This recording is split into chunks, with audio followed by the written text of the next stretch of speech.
10ஆம் வகுப்பு வாழ்க்கை அப்படியே ஓடிக்கொண்டே இருந்தது. தினமும் பள்ளிக்குச் செல்வாள். நண்பர்களுடன் சிரித்தாள், விளையாடினாள். அந்த ஸ்கூல் லைஃபை முழுமையாக அனுபவித்தாள்.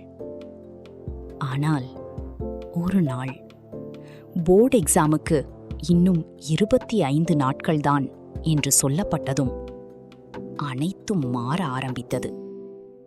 அவளும் அவள் நண்பர்களும் மிகுந்த அக்கறையோடு படிக்க ஆரம்பித்தார்கள். ஒவ்வொரு நாளும் போர்டில் எக்ஸாம் டேஸ் கவுண்ட் எழுதப்பட்டு கொண்டே இருந்தது. வாழ்க்கை ஒரு பக்கம் சீராக ஓடிக்கொண்டே இருந்தாலும் அவளின் மனசுக்குள் மட்டும் இன்னும் அவனை காத்திருந்தது.